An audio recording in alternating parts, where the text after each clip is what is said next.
So please welcome Gabrielle. Thank you, everybody. Glad you are all here with us today. Okay, so as you can see, my topic is green sex. So what do we think about when we use the word green to describe something, right? To describe certain aspects of what does this mean? You know, people say go green, or that's very green of you. What does that mean, right? So when we say green, it has the implication of natural, eco-friendly, sustainable. If we think about our food, hormone-free, right? So what does this mean then when we relate it to sex? What is green sex? Same thing. Green sex is something that is natural, eco-friendly, sustainable, and most specifically, hormone-free. Okay, so this is what I want to really drive home, or what I'm really going to drive at with you today, is this idea of hormone-free sex. So the opposite of green sex then is sex with added hormones. And that means contraceptive use, because that's precisely what contraception is. So we're going to talk a lot about contraception today. So this then begs the question, why do we need to talk about contraception as part of the pro-life movement? That's a big question, right?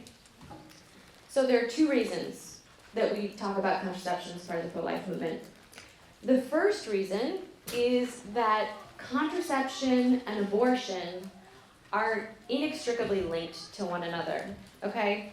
Contraception can really be seen sort of as the beginning of the road to abortion.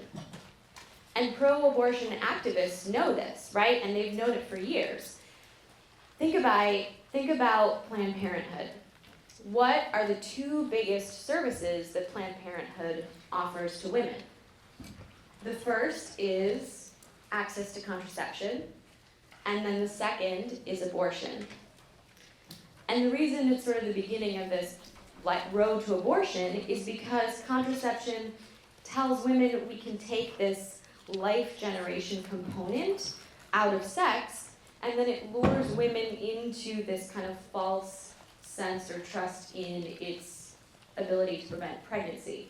And it can in some cases, but really if you think about kind of that common abortion story that women have, most of them were on contraception. Most of them were expecting that they weren't going to get pregnant. And abortion is what happens when contraception fails. So with contraception, we're sort of kind of shooting ourselves in the foot, because we're taking something that has the possibility of failing, but we're also expecting it to work. And so that leads us to abortion. So that's reason one. Contraception and abortion are linked to each other. But the second reason we need to talk about this, and a very important one, and what we're going to kind of stick with for the rest of this talk, is that we are told that in order to be pro-women, we need to be pro-contraception. Okay? This is absolutely false. And this is what we're going to spend the bulk of our time on today. Because most women are actually being backed into contraceptive use. And oftentimes, before they're even sexually active, right? Most women are being put on contraception to manage a health issue. Ladies in this room, even gentlemen in this room. So ladies in this room, this is you, or ladies and gentlemen, this is your sisters and your friends, right? This is our story, that we are being told that we need contraception to manage a health issue. How do I know that this is you? Because this is me, and this is my sisters and my friends. So we need to understand, though, that hormonal contraception doesn't actually fix our health problems. So hormonal contraception is not going to be the answer. But I'm here to tell you why contraception is A, false, B, contrary to health, C, anti-women, an attack on the dignity of the human person. But in order to understand this, we have to understand a few basic things. So when I say we have to understand a few basic things, I could spend part of this talk talking about how we could manage our fertility in a green way. But what we actually need to start talking about, before talking about managing our fertility in a green way, is talking about managing women's health in a green way, right? And this is because 2/3, this number is from Planned Parenthood's research arm, the Guttmacher Institute, fully 2/3 of women who are on contraception are on it, in part at least, to manage a health issue. So they're prescribed contraception for their doctors because they have a health problem that contraception is going to solve. All right, so this begins in our teenage years and it continues then into adulthood. So once women are actually empowered with more knowledge about their body and their health, they're able to manage their health and then their fertility in this way. So this is why we talk about health first, fertility comes later. Okay, before I dive into this, I want to give you a little bit of personal history of how I landed here, because I was sitting in your seats not long ago.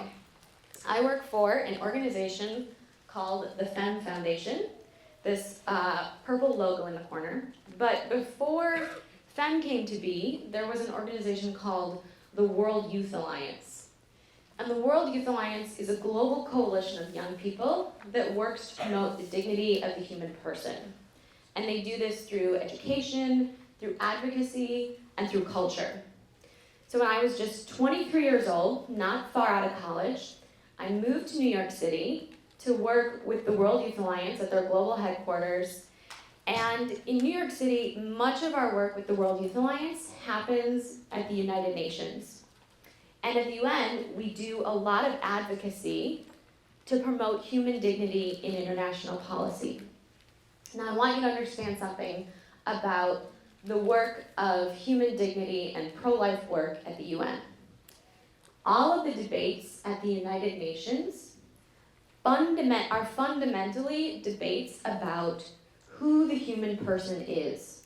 So how we understand who the human person is actually lays the foundation for then what policies and what initiatives are driven forward on a global level, okay? So we come at this idea that understanding the right answer to the question, who is the human person, is actually going to then determine the direction of our policies and ultimately our vision for the world.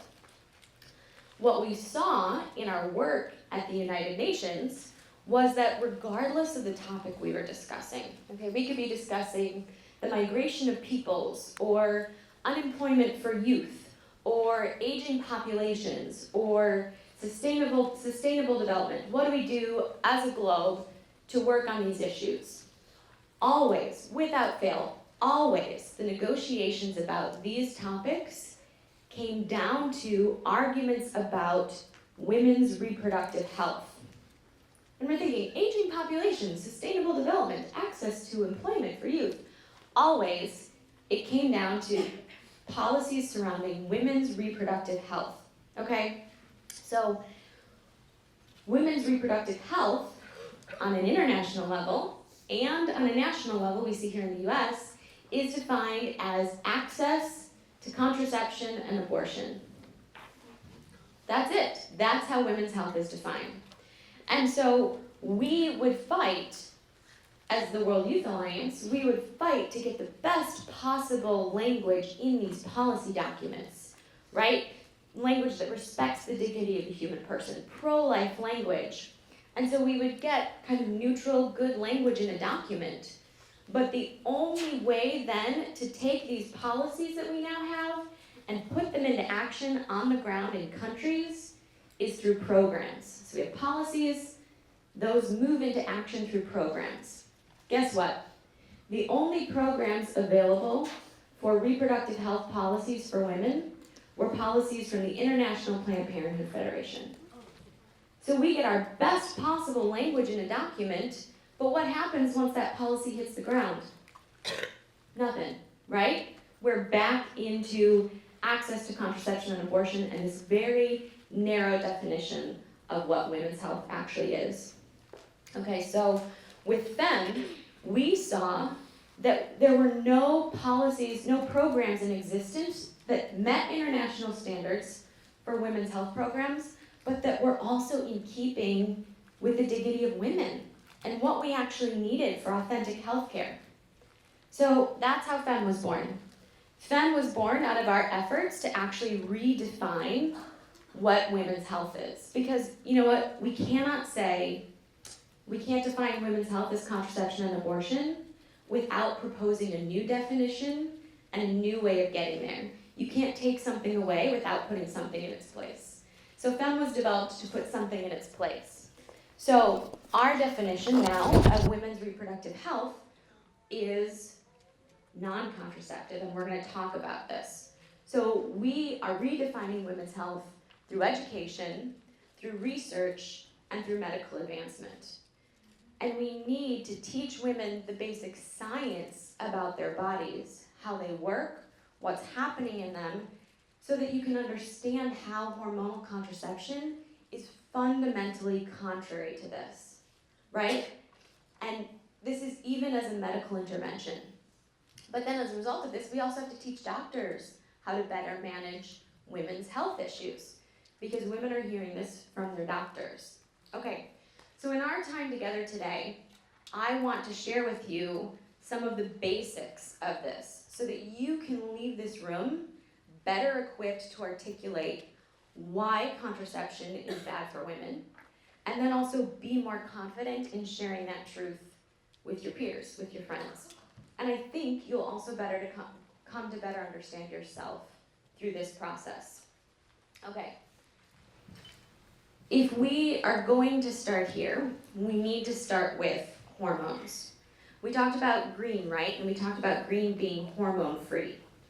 What green really means is free of added hormones. If our bodies were actually hormone-free, we'd be dead.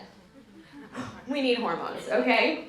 So if you take one thing, just one thing away from this talk, I want it to be this: that hormones have a huge impact on our overall health, and healthy hormones equal a healthy body. This biological truth, this biological fact, has a huge implications on women's health, on contraceptive use, and then particularly on the use of hormonal contraception to manage women's health issues. Okay, so to better understand this again, to better walk out of here with a better idea of how to live this out, how to explain it to others, we're going to do some biology, you guys. Okay, we are going to dive into a better understanding about how women's bodies work with special attention to hormones. Gentlemen, listen up. This is important information for you too, because women actually need to be encouraged to understand this about their bodies. Women need strong, encouraging men alongside them to live this way. So I'm glad you're here. Okay, so our basic biology here. All of our body systems are managed by hormones. Hormones are our body's chemical messengers. Think about your hormones like text messages from your brain to the rest of your body, your brain, your endocrine glands, to the rest of your body, telling your body systems and your organs how to function, okay? So we have our circulatory system, we have our respiratory system, we have our digestive system. This is our endocrine system. Who knew there was so much going on in our endocrine system? Look at all these different endocrine organs we have. Okay, you have some up in your brain, you got your thyroid down here. We got a lot of endocrine system things happening, and now we have our reproductive system. Okay, all of our organ function, period, is based on hormones. It's directed by hormones. And this is true for reproductive health as well. Hormones regulate our reproduction. Okay, step back and think about this objectively with me for a minute. The reproductive system is one of the most complex systems in our body, particularly in a woman's body. This makes sense, right? If you think about the reproductive system, a woman's reproductive system is responsible for all of the intricacies of growing another human being. This seems pretty complex, right? So this is a big thing, right? So it also then relies on the healthy functioning of all those other body systems we looked at, right? A mother's body gets her energy to provide nutrition for this growing person through her digestive system. A pregnant woman has increased blood flow through her circulatory system. So there's a lot that is responsible that's going on to manage the growth of another human person. And even before a woman is pregnant, her health, right, her reproductive system is so integrated into her overall health, and vice versa, that her overall health is going to impact her reproductive system. Her reproductive system is going to impact her overall health. Let me give you an example of this. What does this mean?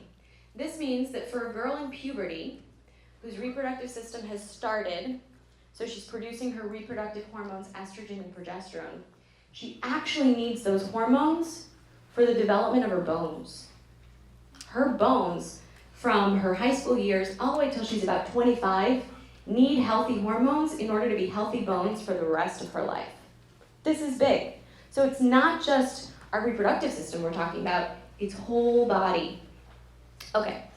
Also think about some of the things that women experience in relation to their cycles and their reproductive systems. So we know we have heavy periods, cramping, but we also have things like mood swings, headaches, acne. These things aren't all happening down there, right? These are whole body things that are affected by what's going on in our reproductive system. So we need to see how these two are inextricably linked. We can no longer think of our reproductive system as just something happening somewhere in our body that's not actually integrated into who we are as human beings and the rest of our body function. Okay, so reproductive hormones actually play a vital role in a woman's overall health. So now we need to look at what actually happens in a cycle. I got a newsflash for you first. A woman's reproductive system goes through a whole series of changes every month intended to prepare her body for pregnancy. So every month, the same thing should happen over and over again. That's why it's called a cycle, right? It cycles, and then it cycles and does it again, and it cycles and does it again. And this is because the body is supposed to do this same healthy thing over and over again. Okay, so first of all, here's a very important piece of information as well. Our brain's involved. How often do we think that the brain has nothing to do with what's going on here? The brain's involved, okay? And so the brain communicates with a woman's ovaries to mature an egg and to produce her two main reproductive hormones, estrogen and progesterone. These are going to be important. Okay. Are you all familiar with the term ovulation? Yes. Does anybody know what it is? Could somebody define it for me? Yeah. Ovulation is the release of an egg into the fallopian tube. Excellent. So ovulation is the release of your egg from your ovary and it moves into your fallopian tube. Okay. We're going to look closely at how this happens because it's actually very important. And these hormones that we talked about, estrogen and progesterone, are related to this. I told you, we're getting into some biology, but this is important. Okay, so every cycle, a woman's brain tells her ovary to mature an egg for ovulation. See this little purple thing? An egg is stored within a sac of cells called a follicle. And the egg begins to mature within this sac, this follicle, and as it matures and grows, it produces the hormone estrogen, okay?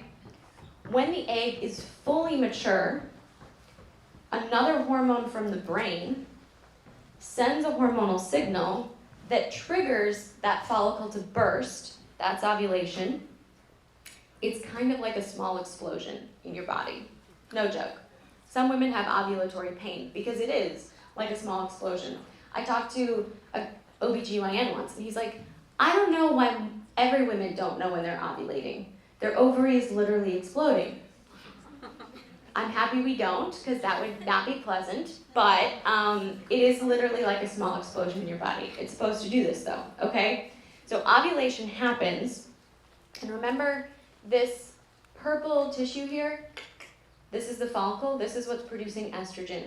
When ovulation happens, the body does an incredible thing.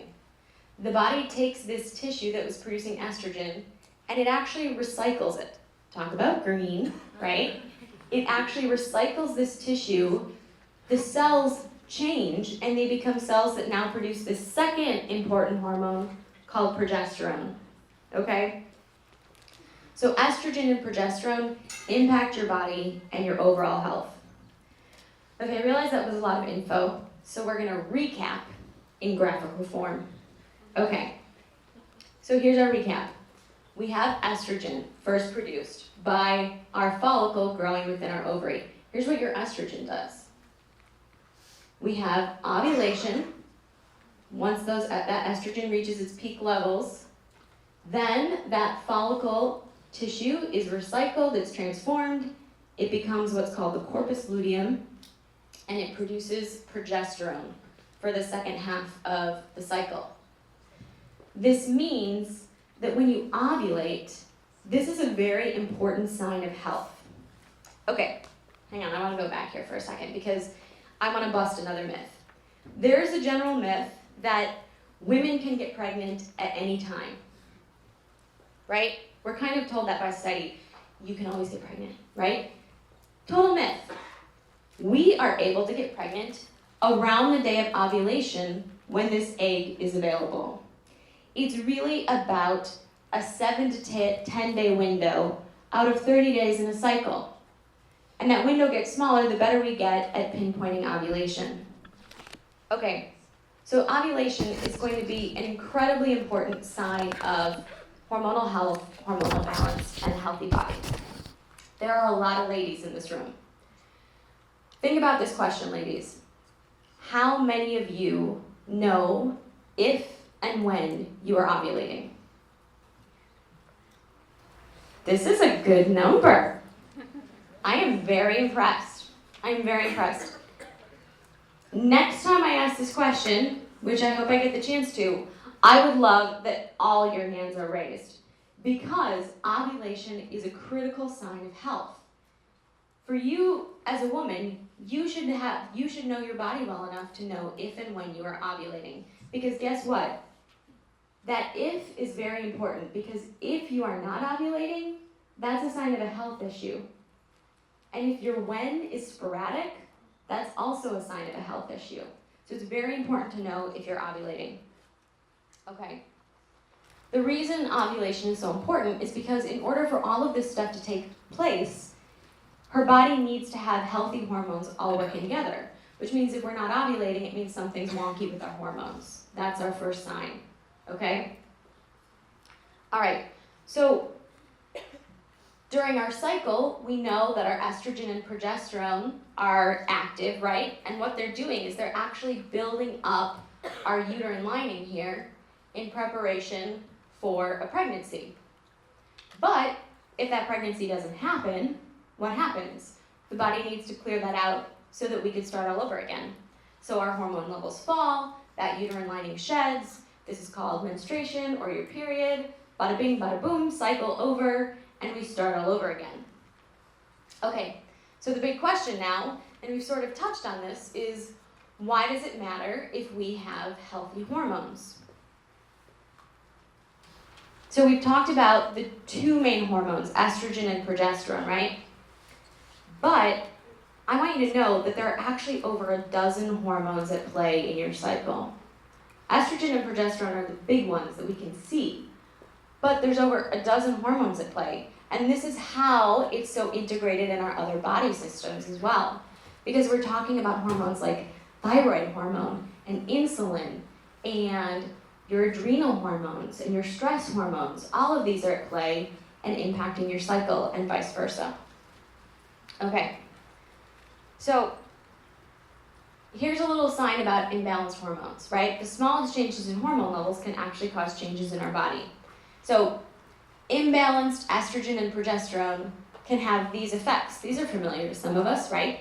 Acne, fatigue, headaches, impaired bone formation, anxiety, depression, etc. Now, estrogen and progesterone produce obvious signs in our bodies. These are called our biomarkers or our life signs. And our biomarkers can actually help us answer the question, is this normal? Am I healthy? Do I need to go to the doctor? So just simply by paying attention to and tracking this information, women can have so much information about their overall health. Okay, let's take a look at what's happening because of these hormones and what biomarkers we can see.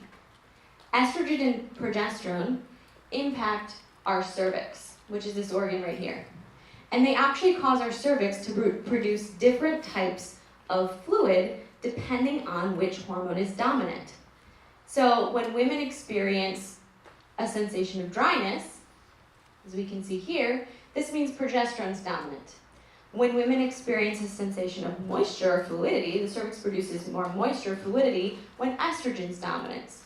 Women can actually, if they're paying attention, see this or experience this in their bodies.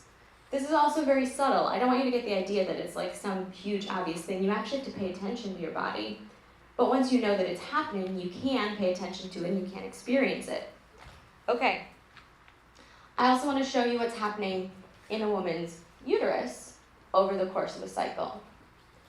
When her estrogen is rising, her uterine lining is thickening, that progesterone holds it in place, and then we know at the beginning of the cycle, it sheds in menstruation. So again, with a little bit of attentiveness to their bodies and the knowledge of what to look for, a woman can be aware of what's happening in her body, and all this information can tell her if she's healthy, when she's fertile, etc. Okay, so to better help you understand this and what the cycle can tell us about health, what I want to do is walk through the cycle really quickly. This is what a healthy cycle looks like, and I've mapped it all up here for you.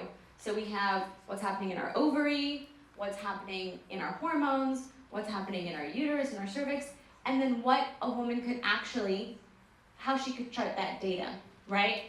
So red for bleeding, gray for dryness, we have blue for that fluid experience, that's estrogen dominance, and then gray again for dryness. Okay, let's look at this.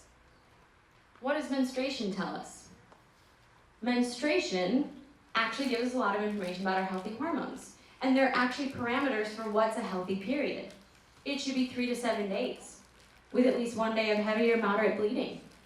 And you shouldn't experience very negative symptoms during your period. So, very heavy or very light bleeding, bad cramps, etc. These can be signs of hormonal imbalance. What about this?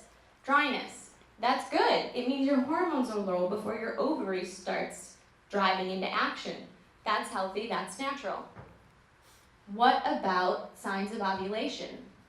Our point of change, so when we move from that sensation of dryness to something's there, it's a little bit more moist fluid, that tells us our ovary's in business. It's working, okay?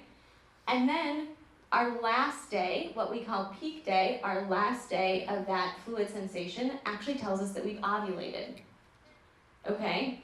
So these are very important signs of healthy hormones, but we also need them to indicate sufficient estrogen. We're gonna look at a couple of other charts to show us what charts don't show that. Okay, and then this dry time after, this is a sign of progesterone dominance, right? This is a healthy hormone. So progesterone is going to actually tell us, the number of days here is actually gonna tell us if our progesterone is healthy. Is it high? Is it too low? Is it sufficient? Is it insufficient? The number of days can tell us that. And then you shouldn't experience very negative symptoms leading up to your period. Headache, acne, bleeding. These things, again, could be signs of hormonal imbalance. So here's a couple of charts I want to show you. See how all these are different? But this is what a woman could be experiencing over the course of her cycle. This first one is the chart we basically just looked at. Healthy, normal, etc. This one, where are we seeing the difference? Our period's the same, right? But what are we seeing compromised here? We're seeing less estrogen, exactly. And we need estrogen for ovulation. So if we look at this chart, it actually tells us she might not be ovulating. Okay, let's look at the next one. We've got some estrogen here, right? Our period's a little on the long side, and what's going on here? She's got some bleeding, right? So that tells us that those hormones weren't staying in place long enough in order to hold her uterine lining in place. So that tells us her progesterone's low. Okay? What about this one? No bleeding, no estrogen. This tells us she's not ovulating. Okay? Now, this chart could be totally normal if this woman is pregnant. It could also be totally normal if she's in menopause and she's not ovulating anymore and she's not supposed to be. Or she's 11 and she's also not ovulating yet. Totally normal, right? But if this is me, this isn't normal, okay? So, yes, in certain instances, a lack of ovulation can be normal and healthy, some of those things I talked about, but otherwise, no. We need a healthy body that is going to produce enough hormones for ovulation. So, when we have imbalanced hormones or hormones at insufficient levels, this is what women can experience. This is probably familiar for a lot of you, right? Bleeding, heavy bleeding, irregular cycles, very heavy pain or intense cramping, PMS, anemia, acne, weight gain or weight loss, headaches, PCOS, anxiety, other conditions and symptoms. These are all signs of imbalanced or unhealthy hormones or some sort of health problem that our cycle is giving us the first sign of. Our cycle is telling us you have something going on health-wise. And this makes sense, right? Because our cycle is the most sensitive system of our body. What's going to be thrown off first if our body's sick? Our brain evolutionarily says, this is not a good time to get pregnant. And so the cycle gets thrown off by that. Okay. What's the common treatment for hormonal dysfunction right now? The pill, yes. Hormonal contraception is the common treatment for hormonal dysfunction. Remember I said 72% of women on the pill are using it at least in part for these health issues, okay? So, here's the thing, right? Unfortunately, a common cause of hormonal insufficiency is also hormonal contraception. So when women visit their doctors for these health issues, right, they are given hormonal contraception. Why do doctors prescribe the pill for these things? Yes, okay, it's not necessarily laziness, because they're uneducated. They're told to. This is a problem here. Medicine today and med schools are behind the times. They don't have the new research. They're about 30 years behind. They are still teaching doctors that the pill is the best way to treat women's health issues. But you know what happens when a woman's on the pill? Her health problem is not identified and it's not treated, and then the underlying condition worsens. Why do we prescribe the pill? Because we understand that this is a hormonal system, right? Our reproductive system is a hormonal system, which means when something's wrong with it, it's a hormonal problem. And what does the pill do? The pill suppresses our hormones. So doctors don't know how to fix the problem, but they know how to suppress it. And that's what the pill does. So how does hormonal contraception work? This is very important. This along the top is what happens in a normal cycle, okay? So our FSH, our brain hormone, starts this follicle growing. We have estrogen, we have another brain hormone that causes ovulation, and then we have progesterone. What happens when a woman is on contraception? Her body is now getting, every day, either in a combined pill, estrogen and progesterone together. These are synthetic versions. So now we're talking about added hormones here, right? So she's getting synthetic versions of her body's natural hormones, or in a progesterone-only version, just progesterone. But what does it do? It suppresses all of this activity. It basically throws this hormonal blanket over the whole system that stops a woman's hormones from doing anything. So it provides feedback to that woman's brain to never ever start the process. So her body never starts growing a follicle. It never starts producing estrogen.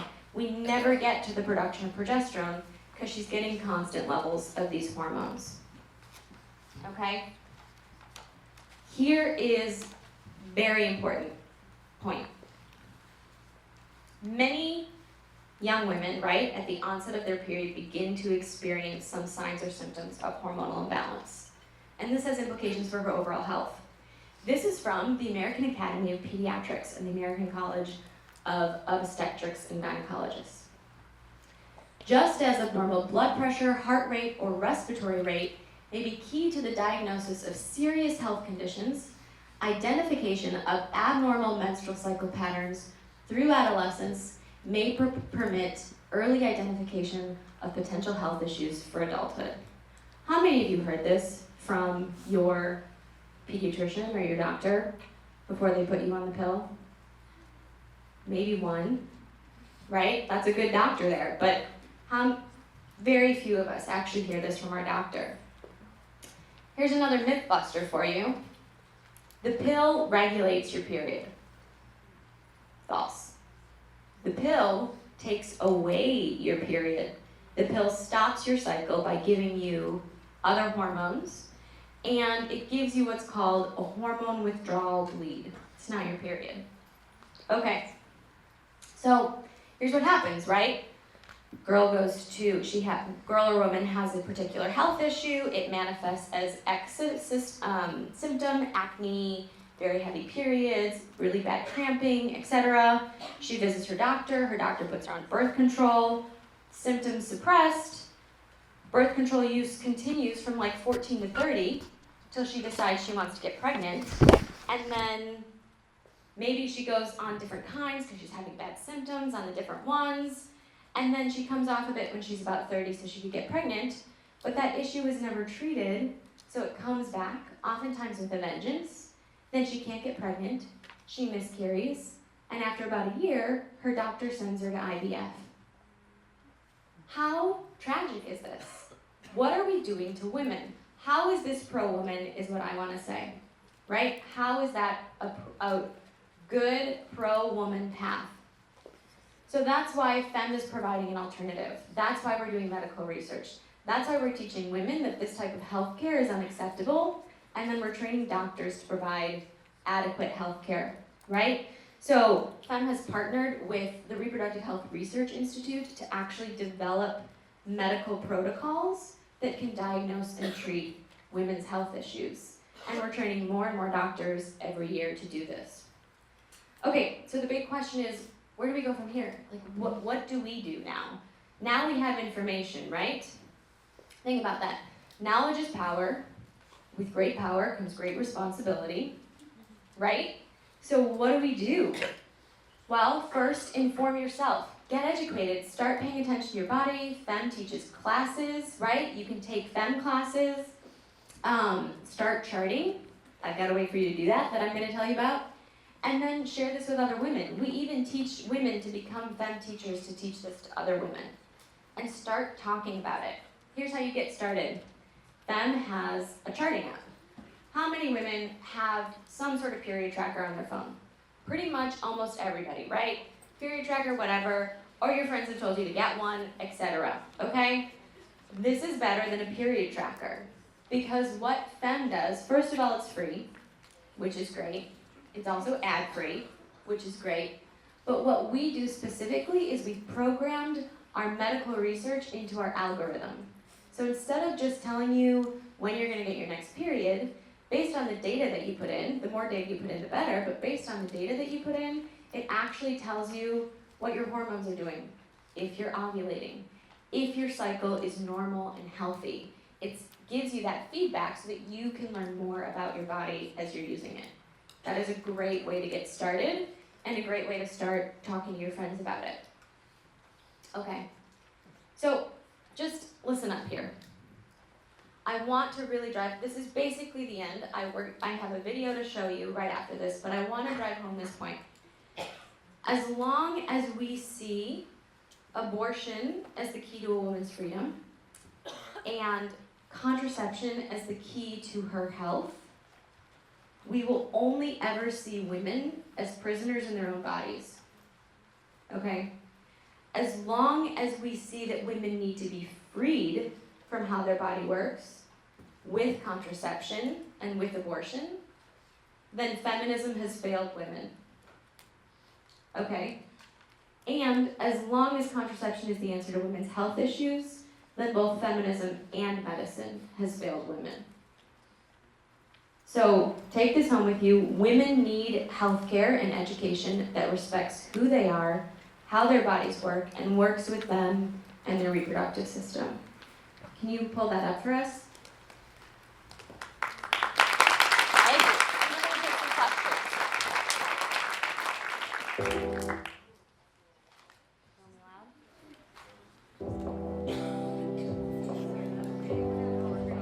FEMM is the sex ed I never had.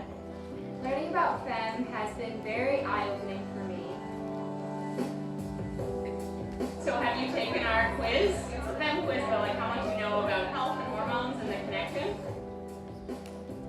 Women can know when they're fertile or infertile. Oh, true. Right, they think with that, oh, some cramps, oh, I got acne, whatever. Not normal, not healthy. True, ovulation is a sign of health. Well done. Alright. I think a lot of times as women, we just endure and we think, you know, this is just part of being a woman, I guess. Cramps and acne and crazy mood swings. Those are not just things we endure or should be enduring. Those are symptoms of underlying hormonal abnormalities, and they can be treated. There is a better way, and that's FEM. FEM education classes, either online or in person, are one of the free resources that the FEM program has to offer women. FEM education provides a really comprehensive understanding in a very simple and clear way of a very intricate cycle. I'm studying biology. I have read the research that FEM is based on and then seen how it was turned into an easy model for women to follow. So it's much more than perfect. It's understanding your health and all your hormone levels to make sure they're all functioning correctly to make you healthy. I think that's why it's so important, because it's based on sound physiology and reproductive endocrinology. FEM offers 3 great resources, one of which is the app. It's very user-friendly. I didn't start charting until I got the app, and charting is really helpful. We're a women's healthcare center. We actually do all the gynecology services that a women's healthcare center would offer. We do well women exams, we do annual exams, we do STI checks, but we go above and beyond that. FEM is Scientific. liberating. Powerful. FEM is for everyone.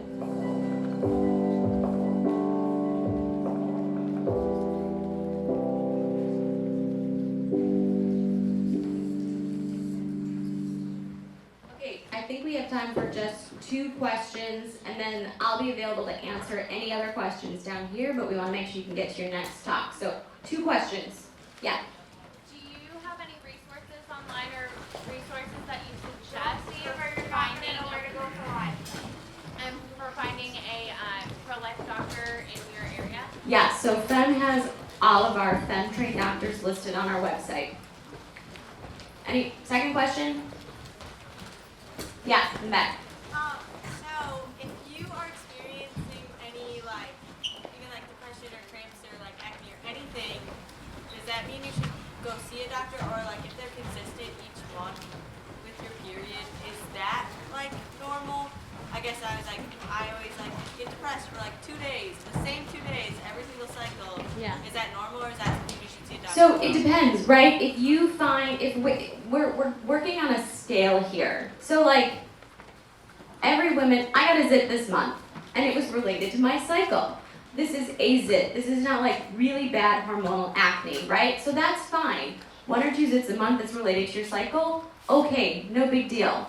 Again, we saw what our hormones were doing, right? During the course of the cycle, this up and down. As your hormones do this, that actually causes mood changes or changes to you physically. Some of those things are natural. So if you feel like you're off for the 2 days before your period, this is my sister, okay? She gets kind of, right, the couple days before her period. Once she knows this, then you know how to help yourself. You have better self-care. So if we're on the spectrum, these are kind of the low end of the spectrum. This requires knowledge of your body, better self-care. This is again why we chart, because you can see that they're consistent, you can see that they're mild, and you can know, okay, this happens to me about these 2 days every cycle, so I know that I need to A, get more sleep around this time, B, exercise, C, maybe take a bath or do some other self-care things. Have coffee or lunch with a friend who really encourages me, because I tend to feel depressed on these 2 days. If we're in something that's more severe in terms of depression and anxiety, that's long-lasting, then we're talking about something that's related to a deeper hormonal imbalance. Did that answer your question? Yeah. Awesome. Okay, that's it. Okay, so I have it. Thank you so much, Gabrielle, for being here.